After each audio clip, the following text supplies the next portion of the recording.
Ei, olá. Oi, Lara. Oi, Thalita. Tudo bem? Emile, tudo bem? Opa, chegou rápido você, hein, Lara? Já vou te colocar aqui. Boa noite. Boa noite. Olá. Eu aceitei a solicitação da Lara para ela já entrar aqui comigo. Thalita, eba! Ei, Lara, tudo bem? Lara, eu tô te chamando de Lara porque apareceu aqui Lara, mas é Larissa. É que o seu nome. É, Lara acabou sendo o apelido, né? A gente bota o apelido no nome do negócio e a gente acaba, enfim, usando. Ah, então tá bom. Tem o pessoal que está entrando aqui, ó, acho que é o pessoal interessado na nossa conversa sobre o Joyce, Luiz, Ana, bastante gente entrando. É, Ah, que bom, Aninha. enquanto o pessoal está chegando, eu vou falar um pouquinho do. Aí, tem gente falando que será sempre Lara, então tudo bem eu te chamar de. Tudo bem, não tem problema. Enquanto o pessoal está chegando, Larissa, eu vou falar um pouco do projeto, vou dar boa noite a todos, vou falar um pouco do projeto aqui das Letradas e Confinadas, fazer uma pequena introdução aí ao que a gente vai falar hoje e vou te apresentar, né, falar um pouquinho sobre você para a gente começar essa conversa sobre o Joyce. Eu começo te agradecendo por você ter aceitado aí nosso convite. Estou super feliz que a gente vai fazer essa conversa. Boa noite, Tomás. Entrou mais gente aqui. Bom, tô vendo o pessoal que está aparecendo aqui. E então, Larissa, você já conhece, né, o projeto das Letradas e Confinadas. Para quem está entrando pela primeira vez, imagino que tem a gente que ainda não conheça, né? Esse é um projeto que acabou de fazer um ano, né? Nesse sábado a gente completou um ano do projeto das Letradas e Confinadas, então a Larissa também está inaugurando com essa live o segundo ano das lives das Letradas e Confinadas, que é um projeto que começou durante a pandemia, né, no ano passado, de três amigas, três pesquisadoras, estudiosas de literatura, que são a Cláudia Maria de Vasconcelos, a Thalita Mochuti Cruz, que já está aqui presente, e eu, a Lívia Boeloni Gonçalves, e a gente, além dessas lives, dessas conversas sobre literatura, onde a gente convida pesquisadores para falarem, né, da sua pesquisa, dos seus estudos, a gente também já deu cursos, a gente está fazendo clubes de leitura, então acompanhem aí o perfil das Letradas e Confinadas para saber as coisas que a gente está fazendo. Bom, hoje a gente vai fazer essa live aqui com a Larissa sobre o James Joyce, né, que a gente intitulou justamente Joyce antes de Ulisses, porque a gente vai falar, claro, Ulisses é o romance que é um grande marco na história do romance, na história da literatura do século XX, importantíssimo, mas a gente achou interessante falar justamente desse período anterior, né? Então, hoje a gente vai falar um pouco da trajetória do Joyce até o Ulisses. Então, a gente vai se concentrar nos contos dos dublinenses, no retrato do artista quando jovem, né? Que é o romance de estreia do Joyce, que é um romance também tão importante, que tem o Stephen Dedalus, que depois vai aparecer, né, no Ulisses também. E esse vai ser o tema aqui da minha conversa hoje com a Larissa. Então, sejam todos bem-vindos. Eu vou falar um pouco da nossa convidada, a Larissa Seres Lago. Ela tem graduação em inglês e português, especialização em estudos literários, mestrado e doutorado em estudos da tradução. E atualmente ela trabalha como professora no Departamento de Letras da UFOP, da Federal de Ouro Preto, em Minas Gerais. A Larissa é minha colega no grupo de estudos sobre Beckett na USP, e a Larissa também faz parte do grupo Estudos Joycianos no Brasil, da Federal Fluminense, né, Larissa? Da UFF. Isso. E também do grupo de pesquisa Ensino de Literaturas, Diversidades, Mercados e Políticas Públicas da UFOP. Bom, entre os temas aí de interesse da Larissa de pesquisa estão teatro e performance, literaturas de vanguarda, literaturas de língua inglesa e literatura e música. Então, é bastante coisa, né, Larissa? É bastante coisa. Bom, hoje eu queria assim, para a gente começar essa conversa aí sobre o Joyce, enquanto o pessoal está chegando, eu também não sei quantas pessoas aqui têm, né, o conhecimento aí sobre a importância do Joyce, da obra dele.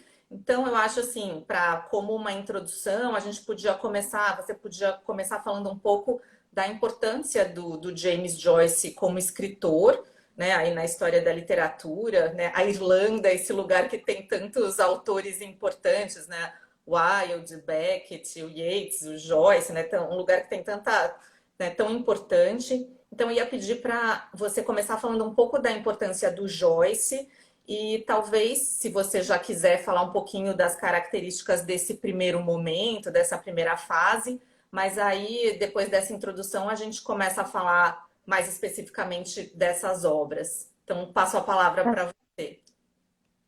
Obrigada, Lívia. Eu quero agradecer o convite. Eu sou muito fã do projeto de vocês. Estou bem feliz que vocês.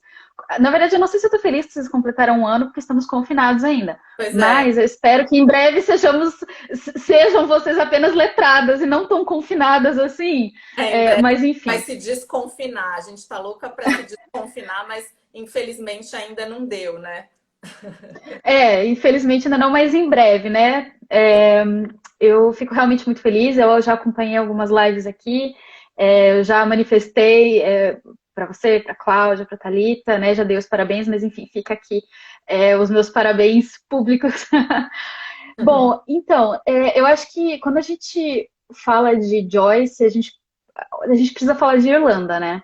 Uhum, Acaba sendo essencial. Assim como quando a gente fala de Beckett, fala de Yeats, fala de Oscar Wilde, porque existe toda uma questão colonial que vai ter entre a Inglaterra e a Irlanda, né? A colonização não foi fácil, assim como nunca é, mas assim, a língua foi apagada, a língua irlandesa, né, foi substituída pelo inglês, então diversos lugares, acidentes geográficos, foi tudo traduzido, entre aspas, traduzido ou transformado para a língua inglesa, e isso representou uma perda muito grande para muitos irlandeses. Existe também uma questão de religião e uhum, status, que não necessariamente tem a ver com você ser praticante da religião, mas e sim da onde você vem. Porque quando os ingleses começaram a ocupar o território irlandês, eles estavam praticando ali a religião. Eles não eram católicos, eles eram anglicanos, né, protestantes.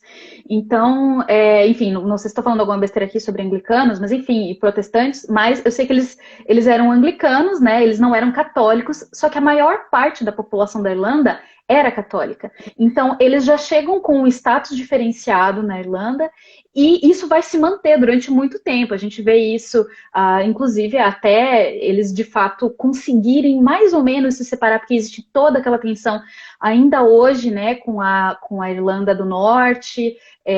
A gente teve conflitos muito sangrentos entre essas duas regiões, né? Que de um lado você defende não só a religião, mas a coroa, né? A coroa inglesa. E, enfim, e o Joyce, ele fazia parte dessa, entre aspas, fazia parte dessa maioria católica. Ele tem uma formação católica, ele uhum. estudou, assim como o Dédalus, quando a gente for falar sobre o retrato do artista, a gente vai perceber que vai ter ali algumas semelhanças entre os dois, né? A presença da religião é super forte ali, né, no retrato também. Sim.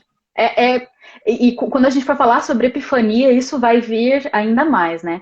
Então, mas ele não necessariamente, depois, né, de mais velho, era praticante da igreja, né, do catolicismo, mas tem, enfim, aquelas coisas que são realmente acabam sendo muito latentes, né?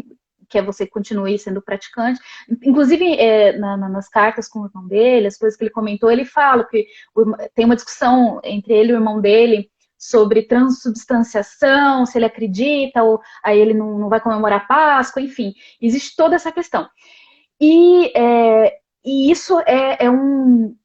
Eu não sei se dá pra gente chamar de barril de pólvora, mas é uma região que teve muitos conflitos com relação à autonomia dos irlandeses, eles quererem se desvincular da coroa, eles também foram, e ainda são alvo de preconceito por parte, foram por parte digamos assim, de uma classe mais nobre da Inglaterra, porque eles eram, enfim, assim como acontece em vários processos de colonização, a pessoa que é, né, a região que é colonizada, as pessoas são taxadas de como se não fossem tão boas assim, tão inteligentes assim, né? E, enfim, e isso tudo, né, o Joyce, ele vai crescer no meio dessa animosidade, né, enfim, ele era mais velho que o Beckett, né, mas ele cresceu. Só que, assim, existe uma questão também na Irlanda que é importante, que porque é num lugar extremamente conservador. E isso também vai ser muito importante para a produção do Joyce. Por quê? Porque alguns taxaram a obra dele como uma coisa escandalosa, como uma coisa pornográfica, né? Trechos do Ulisses. Tem toda uma questão de publicação dos livros dele, das obras dele, que passam... que tiveram embates com a censura na Irlanda, não só na Irlanda, como em outros países também. Mas isso foi uma das coisas que ele, de alguma forma, ele não concordou, não gostava disso, e ele acabou saindo, né? Ele foi embora da Irlanda e acabou morando em vários lugares na Europa continental. Ele foi professor de italiano, ele falava muito bem italiano, escrevia, lia. Então, ele foi professor de italiano também, escrevia em francês, escrevia em inglês. Então, e ele era um gênio, né? Ele conviveu com alguns escritores da época, acho que o Yeats era bem mais velho que ele, mas eles chegaram a se conhecer. Enfim, essa juventude dele muito conturbada, né? Nessa Irlanda, já que tinha diversas questões com os ingleses, ele acabou saindo e indo para a Europa continental. O livro que a gente vai falar, o Dublinense, levou anos para ser publicado, justamente A pela questão da publicação é uma novela, né, para o Joyce, porque aconteceu com toda a obra dele. Acho que o Dublinenses foram Sim. quase 10 anos, não foi uma coisa assim para conseguir? Acho que foi uns 11 anos. 11 anos para conseguir ser publicado. E, enfim, até se chegar à disposição final, né? Teve todo um trabalho ali. Ele queria publicar na íntegra, ele não queria mudar absolutamente nada, e esse era o problema, né? Acho que isso foi um problema com várias obras dele. Você tem que tirar tal palavra, você não pode usar bloody, porque, enfim, isso cria um problema, então não pode usar. E ele se recusava a tirar, porque dizia que isso descaracterizaria o estilo dele. Enfim, a gente sabe que a mesma coisa aconteceu com Ulisses. O Finnegan's Wake sofreu inúmeras críticas, porque muita gente dizia que era ilegível. Então, sempre foi um problema para ele conseguir publicar. E quando a gente comenta também, né, ele não era uma pessoa que... Ele era apoiado por mecenas, talvez, né? A gente tinha pessoas que gostavam muito dele, gostavam da genialidade dele, contribuíam para que ele visse, mas o fato é que ele não tinha uma vida luxuosa, né? Ele casou-se com a nora, teve 2 filhos, mas a vida não foi muito fácil para ele nesse ponto, por isso que ele trabalhou como, eu acho que ele traduziu algumas coisas, ele produziu, mas ele tinha muita ciência da própria genialidade, e eu acho que nisso a gente também vê essa importância. Ele sabia que ele seria genial.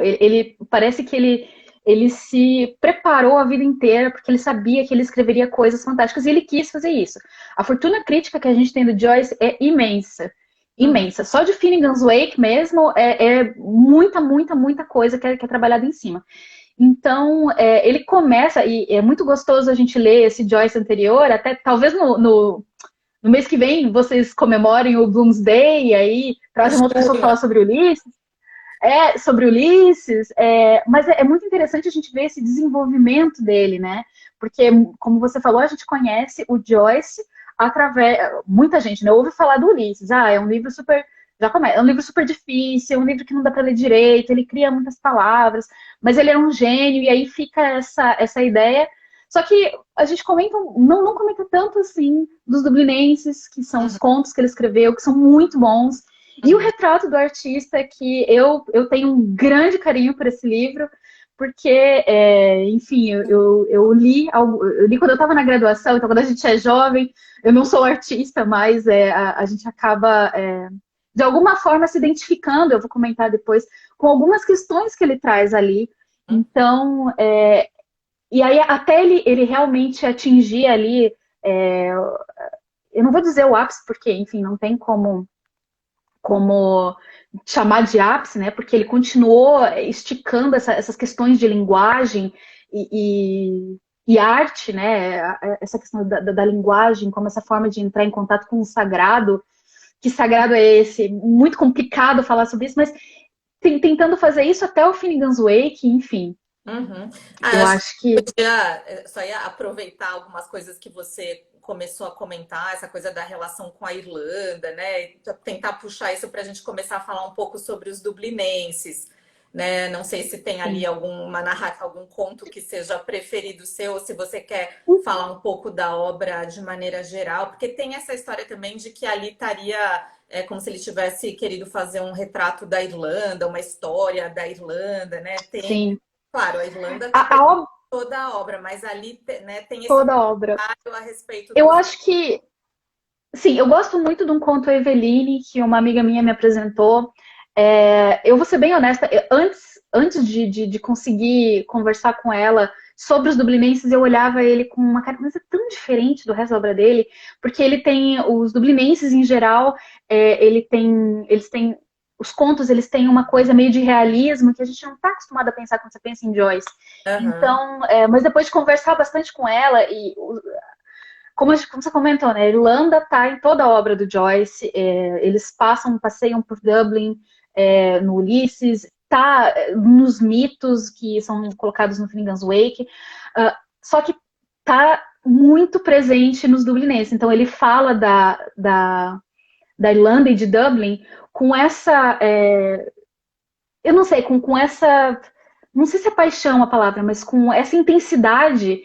E ele vai tentar trazer para os dublinenses algumas questões que eram complicadas para ele, né? Na verdade, ele fez isso com todos os livros, mas uma coisa que é extremamente importante da gente pensar quando está falando dos dublinenses é que ele vai trazer duas coisas ali, enfim, uma coisa específica dessa obra e que outras que posteriormente ele vai trabalhar.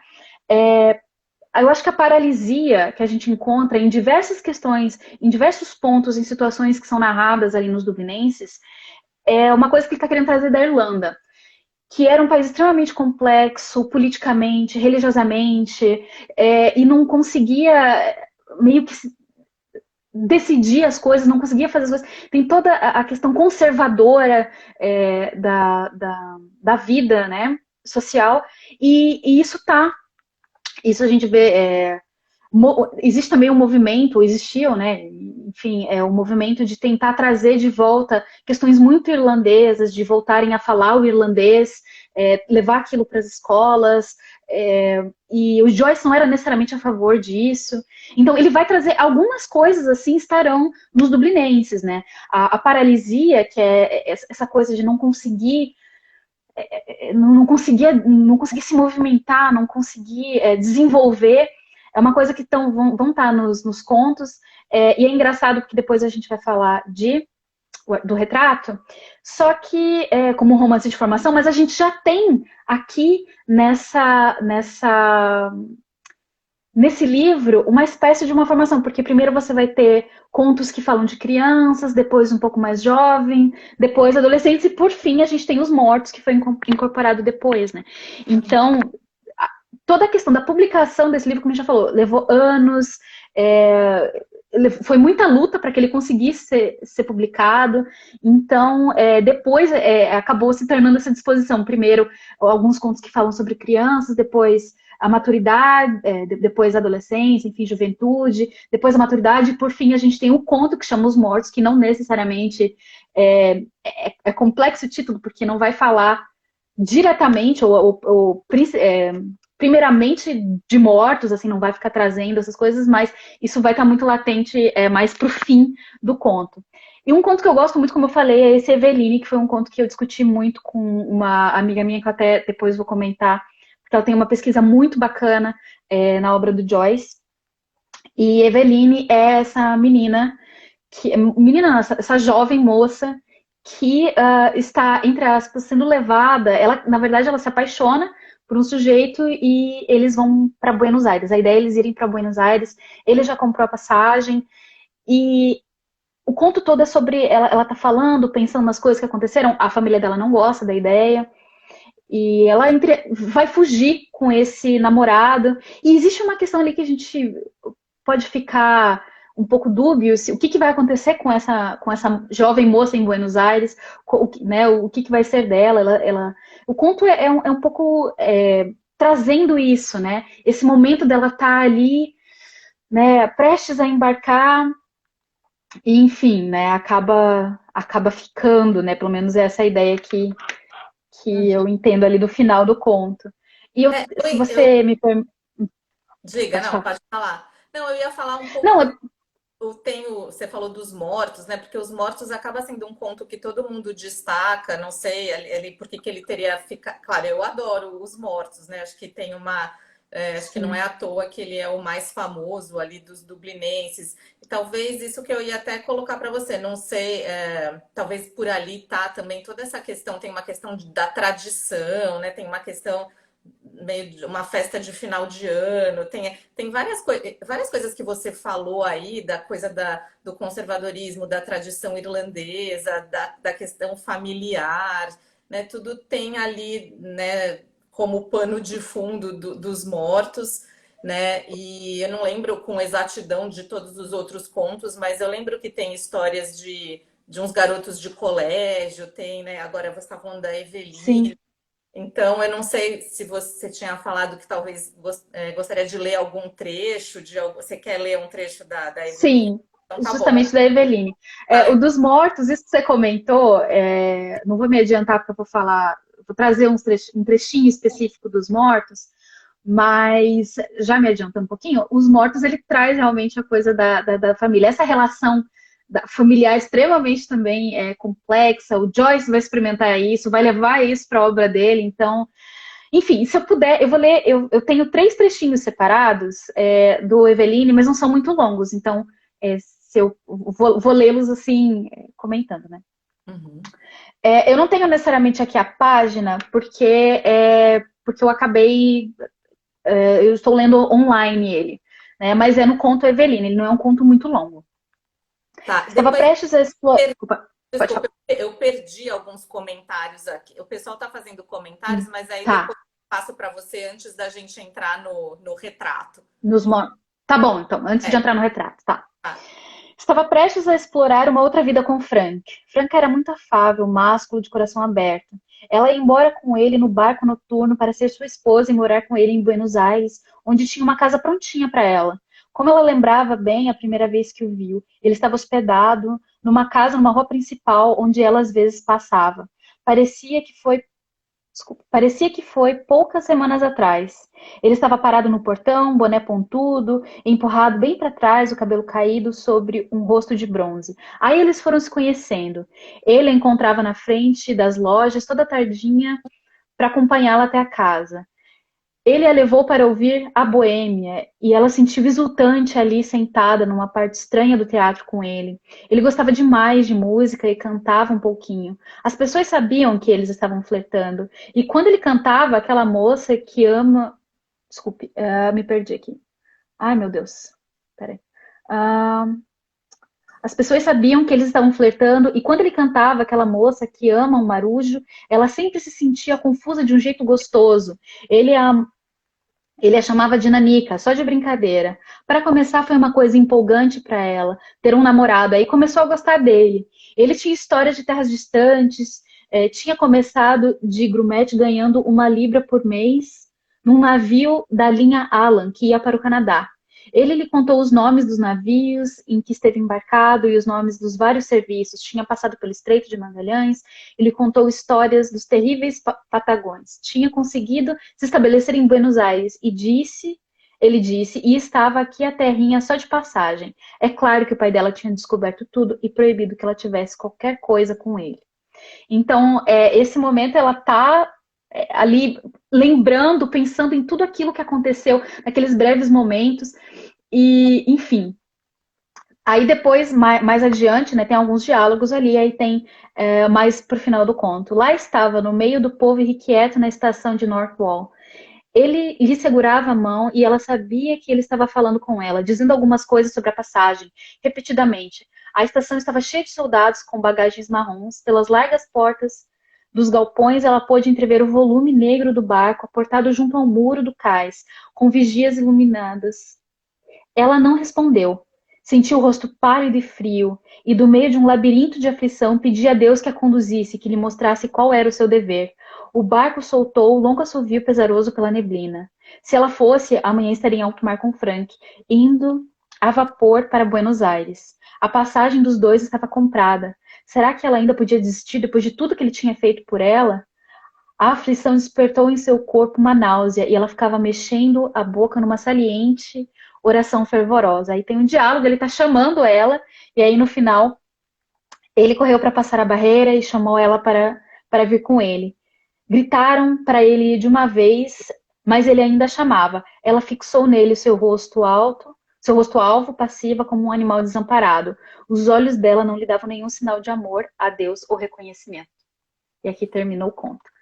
Então, tem, assim, só tem uma pergunta aqui da Cláudia, falando justamente do fim desse conto. A Cláudia está falando que Dublinenses é um dos melhores livros de conto que ela já leu aqui, ela está dizendo, e ela está comentando justamente uma característica de não.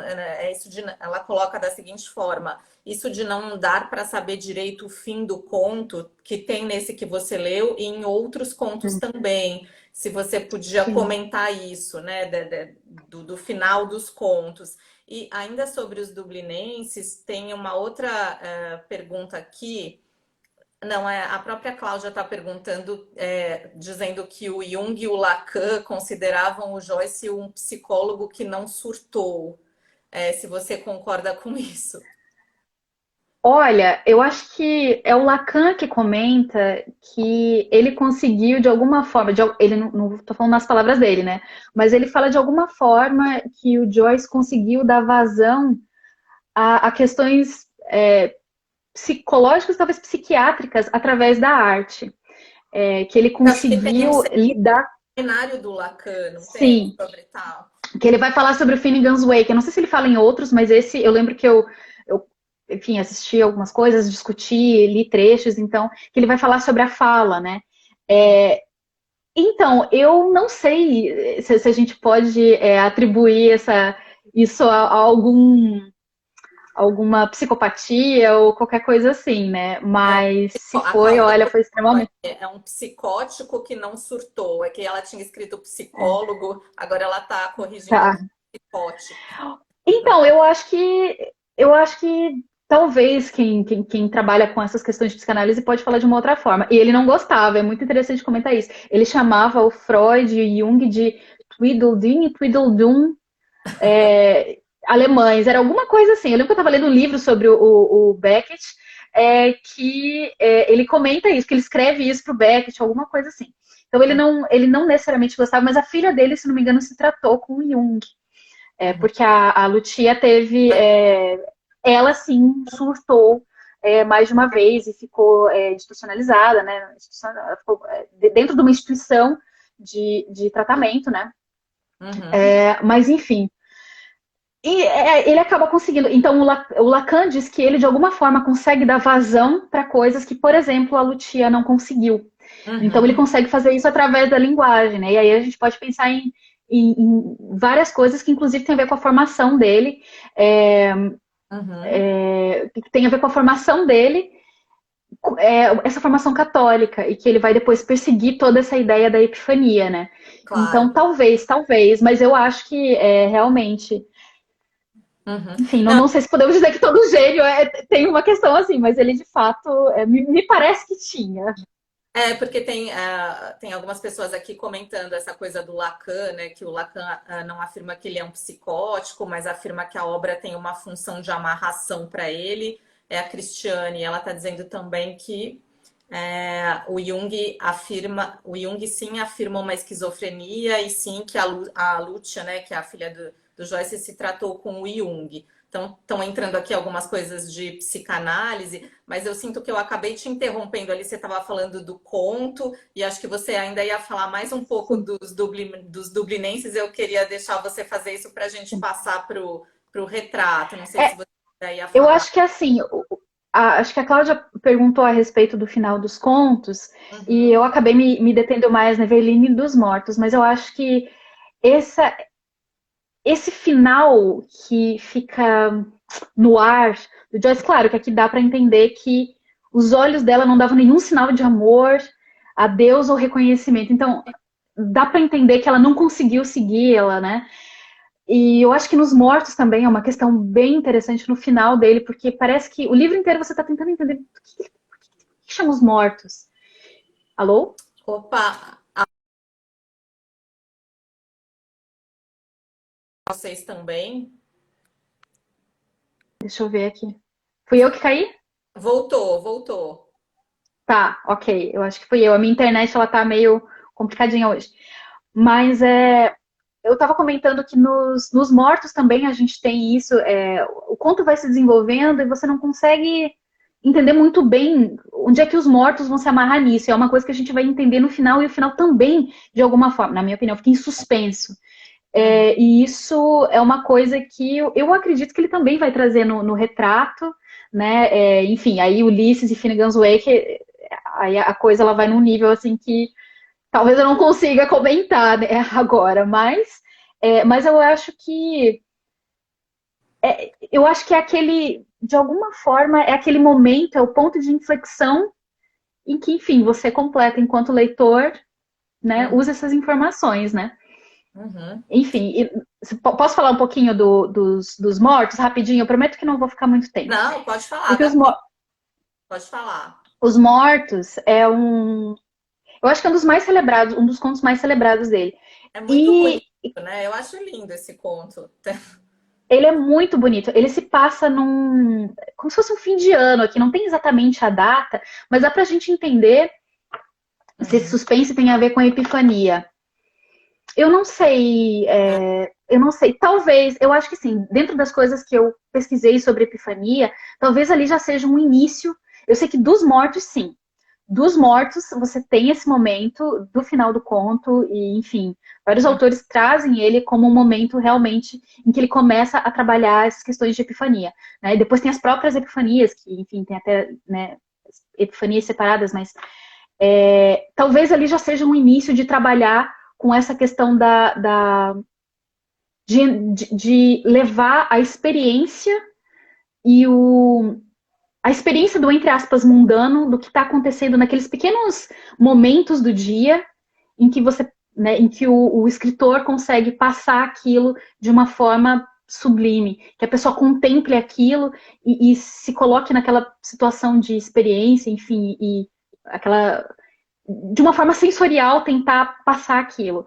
Eu acredito que, agora que a Cláudia comentou, eu não tinha realmente feito essa ligação do final da Eveline com essa ideia de epifania, mas eu acho que sim. Né? Quando ela está contemplando, quando o narrador está falando dos olhos dela, que ela não consegue, que ela começa a pensar, nossa, será que é isso mesmo?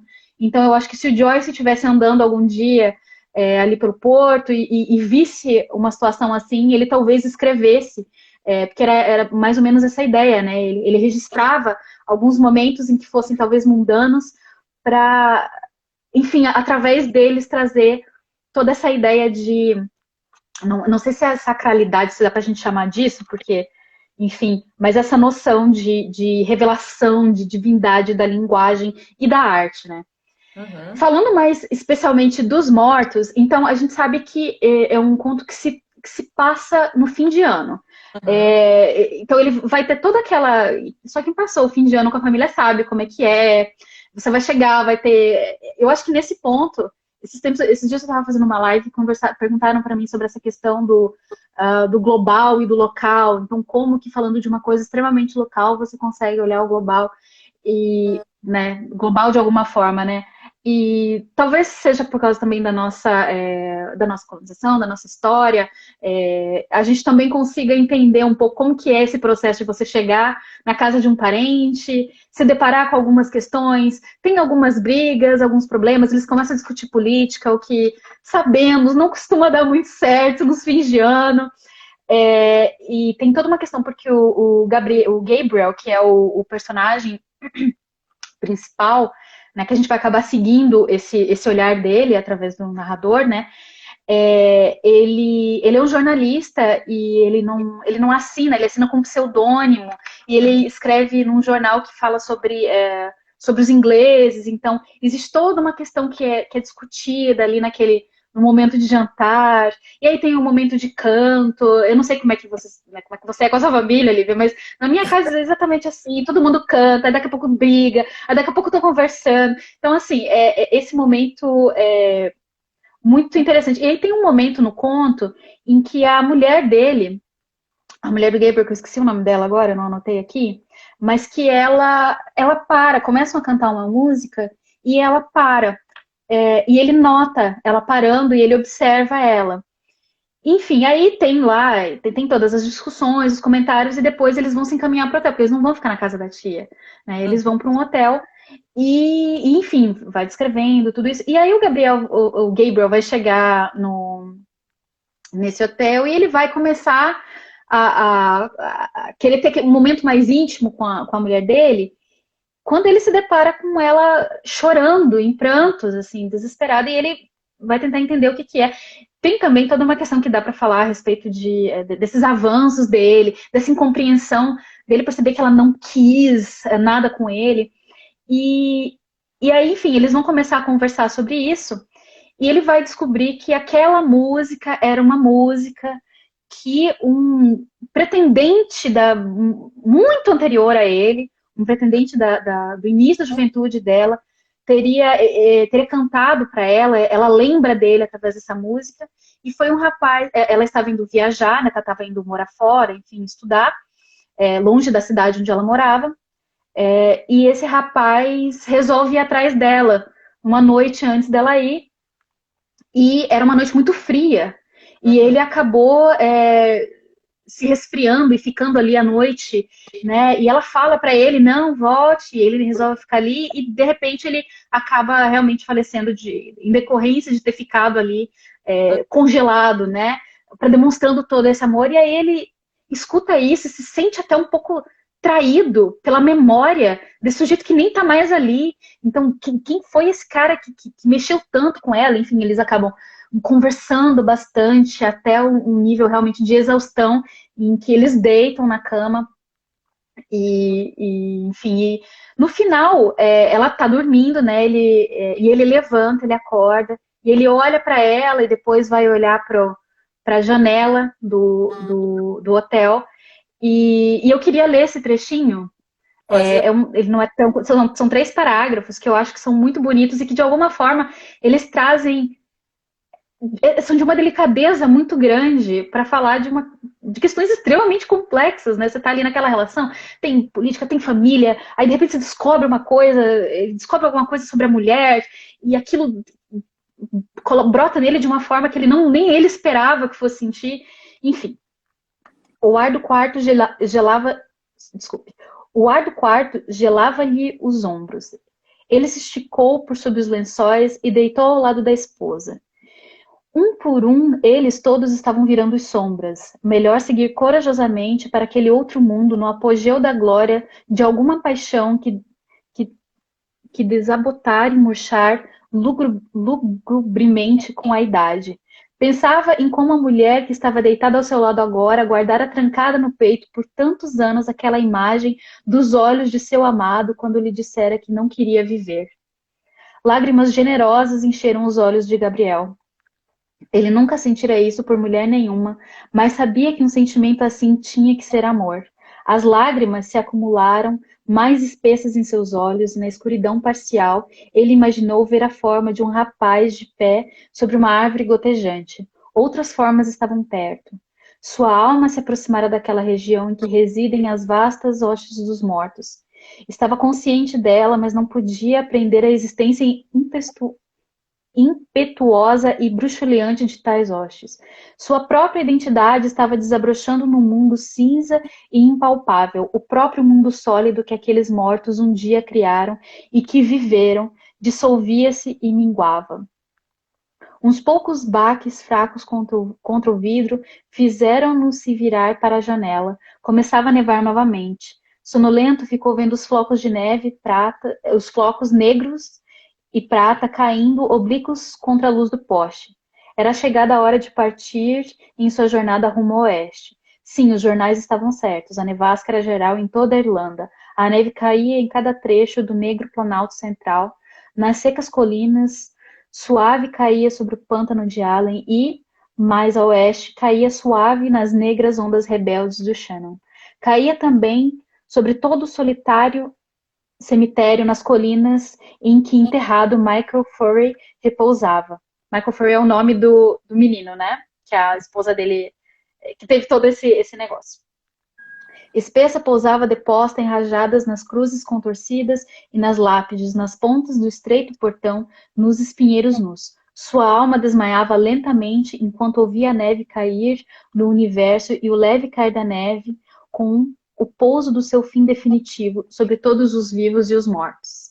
É lindo. Então, eu acho é muito bonito, é muito bonito. Então, é um conto, assim, eu acho muito interessante, porque eu, quando começo a ler ele, eu não sabia realmente para onde é que ele ia.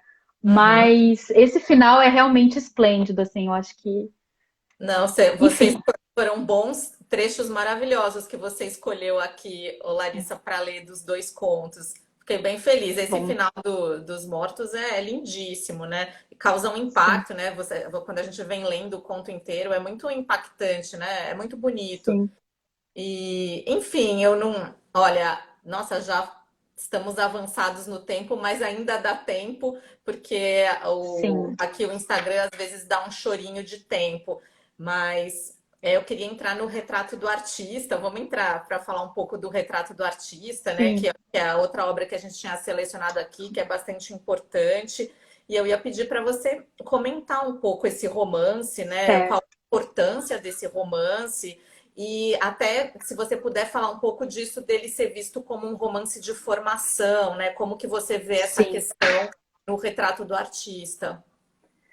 Então, O Retrato do Artista é um livro muito importante, não só pelo Stephen Dedalus, que é o personagem que vai depois aparecer em Ulisses como se fosse o Telêmaco, o filho do Ulisses, né? Então, vai ser feita essa relação no livro do Ulisses, e ele é um livro anterior, ele foi um livro escrito antes, e ele tem muita coisa de autobiografia. Ele começou sendo pensado como uma autobiografia do Joyce. Na verdade, não necessariamente uma autobiografia, mas de alguma forma com trechos autobiográficos. O nome do livro era Stephen Hero. Uhum. E ele era muito mais extenso do que ele é hoje em dia.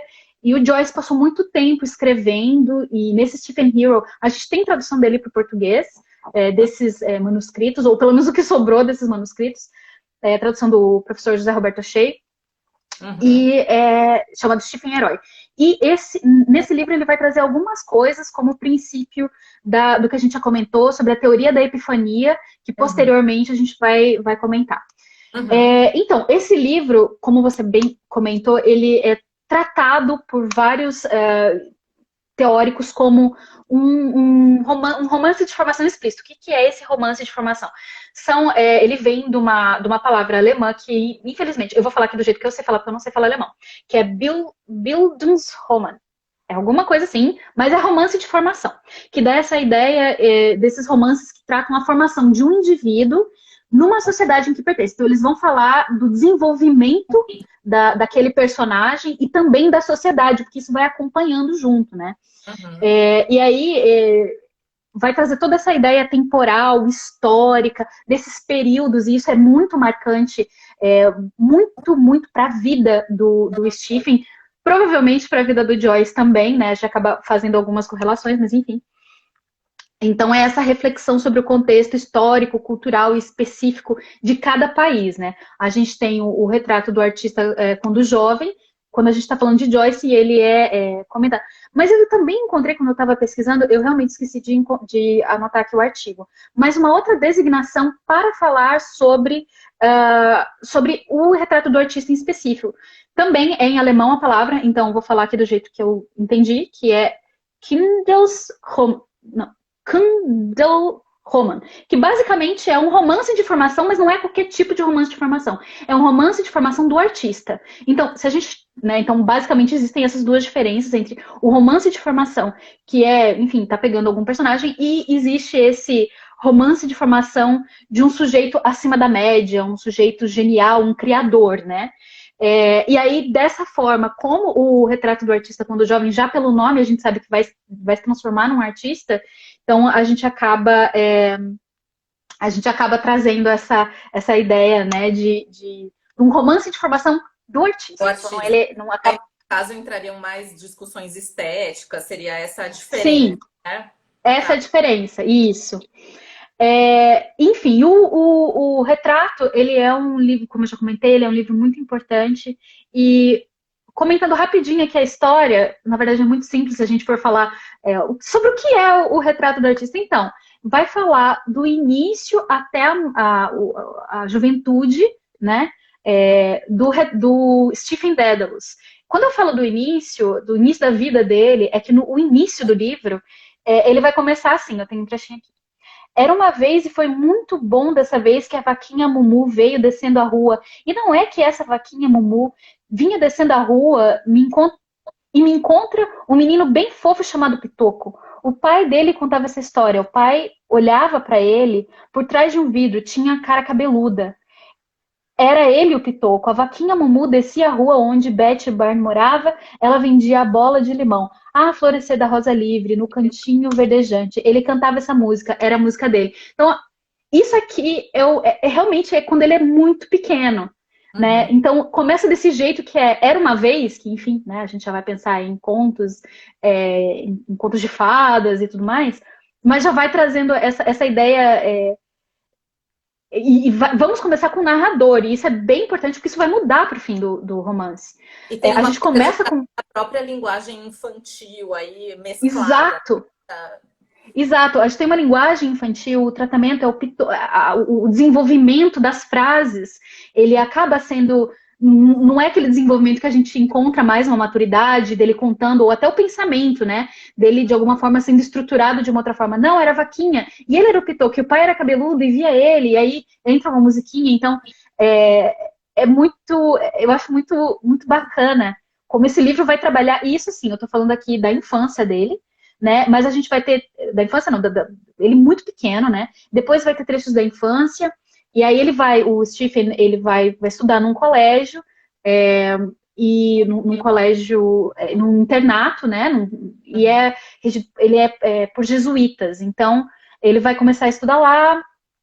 Aí vão ter todas as questões que eu acho que, enfim, quem já passou por uma escola consegue se ver refletido ali. Questões de briga, né, ou até naquela época você tinha, né, os professores batiam nos alunos, a injustiça, como é que o Stephen se depara com a injustiça porque ele usava óculos, e alguém quebrou o óculos dele, um dia o sujeito que castigava viu que ele não estava fazendo a tarefa e bateu nele, mas nem quis saber por quê, e aí ele vai trazer todo aquele sentimento de injustiça, por que bateu em mim, eu não mereço isso, vai falar, enfim, então tem todas essas questões que são bem, eu acho que a gente consegue se ver em algum ponto nisso. E aí a gente vai ter o início, a puberdade, em que ele vai começar a descobrir o sexo. Uhum. Mas não só isso, porque de um capítulo para o outro a gente tem uma diferença que ele a princípio estudava nessa escola, depois a gente vai vendo os conflitos que vão tendo na família dele com relação ao dinheiro. Então o dinheiro vai ficando mais curto, eles não vão se mudar, vão ir para outro lugar, ele vai ter que mudar de escola, que era uma escola mais, digamos, mais chique antes, e ele vai entrando numa outra escola depois. E a gente vai acompanhando essa questão da família, que também foi uma coisa que aconteceu com o Joyce, né? O pai dele, se não me engano, era comerciante, então ele acabou perdendo várias coisas.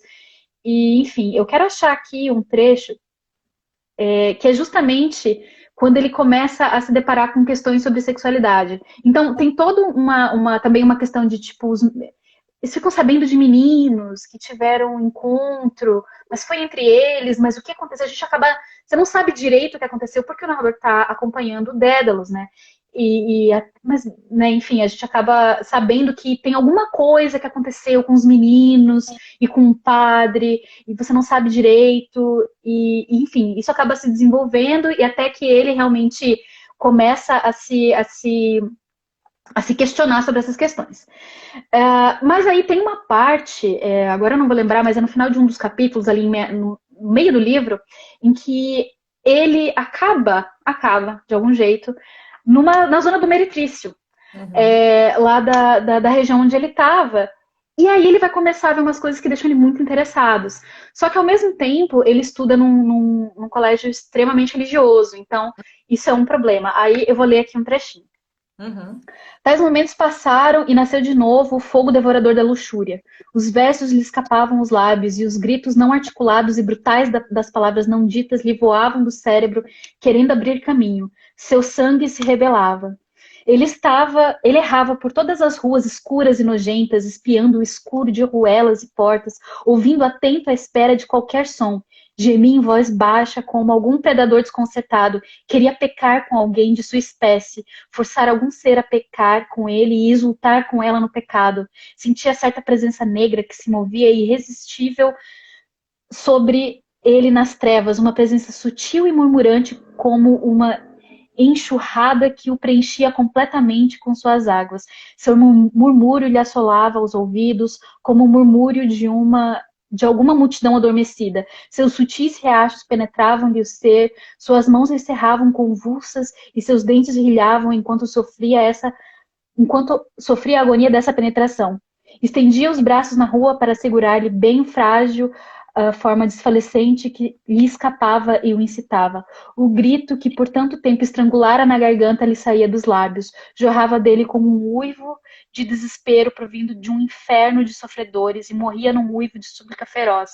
Um grito que pendia numa entrega iníqua, um grito que era apenas o eco de uma garratuja obscena que ele tinha lido na parede de um mictório. Então, também, né, enfim, quem já frequentou mictório público sabe o que vai ter lá, né? Um banheiro público sabe o que vai ter.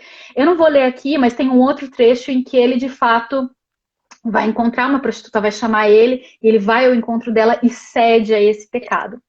Isso é Uhum. curioso porque no capítulo seguinte ele vai se debater com ter pecado e vai querer se confessar, até que de fato ele se confessa com um padre que não era o padre da região dele. Isso é bem importante, porque ele sente muita vergonha, ele se sente muito mal com aquilo, ele se imagina no inferno porque ele pecou, uma coisa horrível.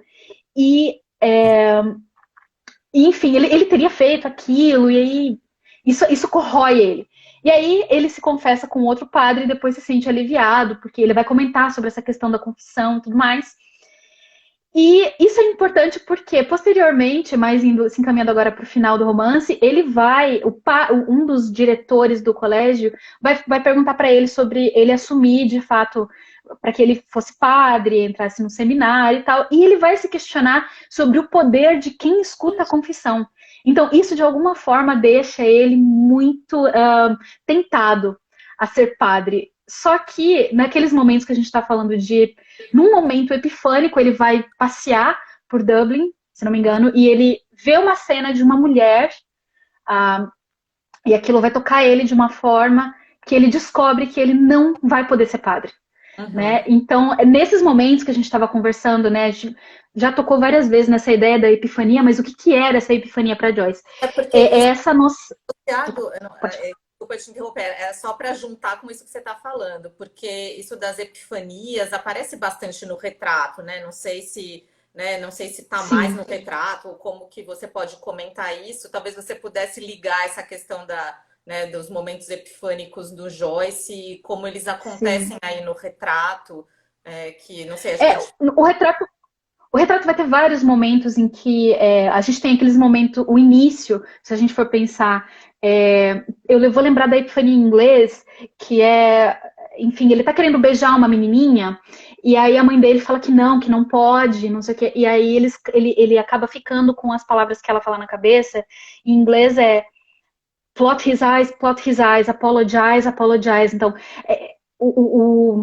o fervor que ele vai colocar naquelas palavras, que a epifania, de alguma forma, é essa ideia religiosa de salvação, né? Então, a gente tem momentos epifânicos no calendário, por exemplo, católico, da Páscoa e tal, e ele vai trazer isso para a palavra. Então, a gente tem vários momentos dele ele olhando uma cena e aquilo descrito no retrato, e aquilo de alguma forma surte um efeito muito grande nele. É o caso, por exemplo, eu acabei não separando esse trecho aqui, mas é o caso dele olhando essa moça, e ele vai descrever a moça, né, olhando essa moça nesse lugar, nessa região ele tá.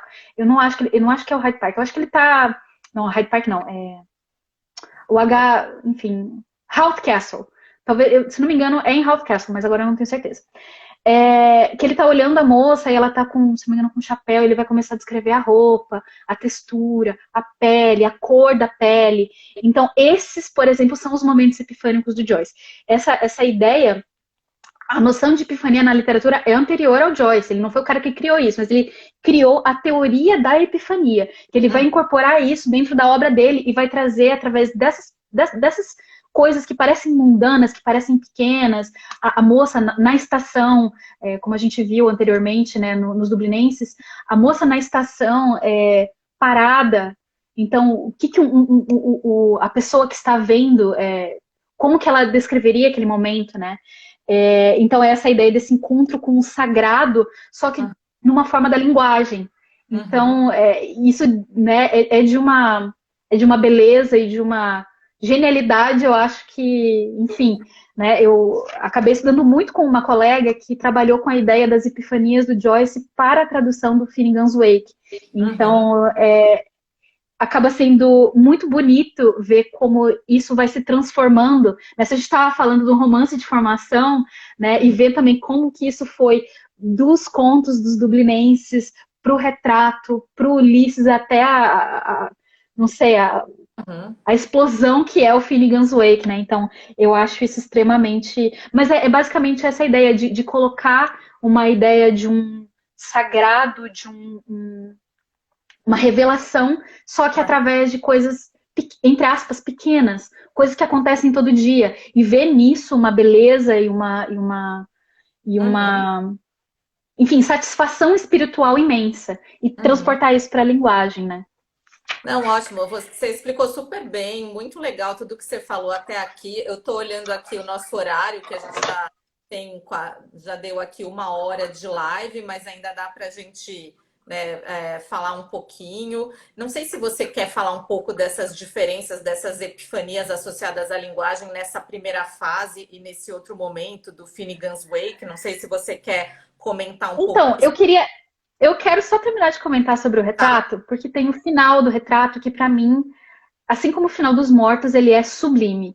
Então, assim, a gente começa com o narrador falando aquela linguagem infantil que a gente conversou no início, e vai terminar em forma de diário. Então, aqui não precisa mais de um narrador. É essa a ideia. Ele está pronto para o Ulisses, né? Aí a gente vai ter o Ulisses. Mas o artista, né? A gente vai ter entradas do diário. Então você não vai mais ter alguém narrando. É ele falando. E tem uma entrada de 26 de abril, que eu vou cortar um trecho dela, mas que é uma entrada que, pessoalmente, eu acho linda. E eu acho que acaba sendo um mote, assim, diante de tanta desgraça que a gente vive diariamente. Eu sempre penso nessa parte, porque eu acho que, de alguma forma, né, quem é professor, vocês que estão com esse projeto maravilhoso, que é de levar a literatura para as pessoas de uma forma acessível. Então, enfim, diz ele, que seja bem-vinda a vida. Sigo para encontrar pela milionésima vez a realidade da experiência e engendrar na forma da minha alma a consciência ainda não criada da minha raça. Então, aqui ele está saudando a vida, e a gente sabe que o Joyce é o escritor do sim, né, da possibilidade do movimento. Talvez por isso que os dublinenses eles tenham essa característica, são um pouco agoniantes, porque a gente vê essa necessidade de se movimentar. E aqui eu acho o final assim maravilhoso, se a gente pensar que todo dia é bem-vinda seja a vida, vou. Eu tenho uma outra tradução na mente que é bem-vinda sejas, ó vida, vou pela milionésima vez ao encontro da realidade. Então, é acordar todo dia, ver essas questões, e ainda assim você está incutido dentro de você, que você precisa. O que você pode fazer, né? Você enquanto artista, você enquanto. Então, assim, não é uma ideia de autoajuda, mas é de Não, realmente olhar não, é o quão maravilhoso. sublime. Sim. Então, assim, para mim, esse final ele é sensacional. Uhum. E eu acho que, se eu puder dar algumas, né, comentários, eu acho que a obra toda, se a gente for pensar em Joyce, né, a obra inteira dele é sensacional. Ele escreveu uma peça de teatro que eu ouvi dizer que não me boa, mas eu não li. Mas eu acho que talvez seja a única coisa que seja um pouco controversa, porque ele está tentando ali, está tentando, ouvi dizer que ele está tentando ser Ibsen, eu li algumas coisas a respeito, que ele estava tentando ser Ibsen. Então, não era necessariamente o Joyce, mas os livros dele, e realmente se dá o. Às vezes a gente olha a literatura como uma coisa. Eu já ouvi muito, né? Enquanto professora, você também deve ter ouvido bastante. Ah, mas isso é. Todo mundo fala que é muito difícil. Não, mas se dá esse passo. Né? Eu acho que o Finnegan's Wake é um livro que muita gente diz que é ilegível, e não acho que é. Ele é um livro que vai trazer, nas próprias palavras, Uhum. essa, Que tem. essa questão sublime da arte e do conhecimento. Uhum. Não, tem uma questão aqui, essa, em que medida a consciência criada da sua raça é sua resposta à crítica dele ao nacionalismo e ao reavivamento da raça no discurso do irlandês autêntico. Não sei se você quer fazer algum comentário sobre isso. Então, eu acho que, de alguma forma, ele está criticando, de alguma forma, o nacionalismo, porque esse nacionalismo conservador irlandês, né? Enfim, eu já vi várias críticas dele a esse estilo extremamente enfim, não sei se seria ufanista, não sei se eu posso dizer isso, mas Uhum. extremamente nacionalista, mas eu vejo realmente mais como uma questão de se abrir para a arte, assim. Enquanto artista, claro, ele vai ser um artista irlandês. Por mais que o Joyce mesmo, por mais que ele esteja na Europa, a Irlanda e Dublin vão ser a vida dele, ele vai falar sobre isso. Então, de alguma forma, eu acredito que sim, que é uma crítica dele, mas uma crítica também num sentido de movimento, né? Eu acho que o Joyce tem muito isso, de aceitar o movimento e ir com o movimento. Ir com o movimento. Eu não sei se vocês me Uhum. fazer Não, não, entender, tá. mas eu entendo isso. Sim, e a gente vai. Enfim, Não pode. Você tem mais algo para comentar? Eu ia só não, falar que não, era isso. a gente vai se encaminhar para o final. Não sei se tem mais alguma coisa de tudo isso que a gente falou que você gostaria de comentar, ou mais alguma coisa que o pessoal aqui queira perguntar. E eu ia pedir, Larissa, uma coisa que a gente às vezes faz aqui para o pessoal que assiste, se você tem dica de livro, de artigo, de leitura para quem quiser estudar essa fase ou começar a estudar o Joyce, Sim. que você pudesse comentar Eu um pouco acho que também. eu acho assim, tem algumas entrevistas do Donald Schuller e artigos dele. Ele tem um livro chamado O Joyce Era Louco, se não me engano. É esse o último livro que ele publicou. Ele foi o tradutor do Finnegan's Wake para o português, ao completo, né? Uhum. Mas, enfim, aí podemos entrar em questões de tradução, foi recriação, enfim. Mas eu acho que os artigos dele sobre o Finnegan's Wake são muito bons. E entrevistas que ele dá a respeito disso também, as falas dele. Tem a biografia do James Joyce, feita pelo Richard Tellman, Well, que é uma coisa sensacional. É lindo enquanto literatura, enquanto biografia. E eu acho que tem dois livros que eu li enquanto eu estava lecionando, né, sobre Joyce, que é Cambridge Introduction to James Joyce e Cambridge Companion. Eu acho que eles são, assim, para quem está se introduzindo e tal. E eu queria realmente deixar a dica dessa tese, que eu acho muito bacana, que essa tese dessa minha colega, a gente estudou muito junto, A gente trabalhou com Beckett e Joyce junto, então é uma tese, deixa eu ver se eu acho o nome, aqui que eu perdi, mas é uma tese dos estudos da tradução da UFSC, que vai trabalhar com a epifania. Deixa eu ver aqui. A teoria da epifania e seus ecos em Finnegan's Wake, a palavra em Uhum, latência e o gesto da tradução. E aí ela vai trabalhar muito a fundo essa questão da teoria da epifania. Então, uhum, vai trazer coisas do retrato, vai trazer coisas dos dublinenses. Então, embora vá falar de Finnegan's Wake, ela também vai trazer, eu acho que tem um capítulo só sobre teoria da epifania do Joyce, que eu acho que vai falar muito sobre a fortuna crítica dessa teoria. E eu acho que quem gosta disso pode ser uma coisa muito bacana, né? Pode ali ter algumas ideias e também algumas referências. uhum. Eu Não, acho que é isso. tá ótimo. Não, eu só tenho a te agradecer. Acho que foi uma conversa maravilhosa. Eu acho que o pessoal gostou também aqui. E agora não tem mais nenhum comentário, nenhuma pergunta. Então, acho que eu me despeço de você, Larissa. Eu te agradeço por ter aceitado aí o convite de participar desse episódio das Letradas sobre o Joyce. E gostei muito. Muito obrigada, Lívia, obrigada, parabéns pelo projeto. Espero que continue por muitos anos letradas, mas desconfinadas, em Com certeza, breve. em breve desconfinadas.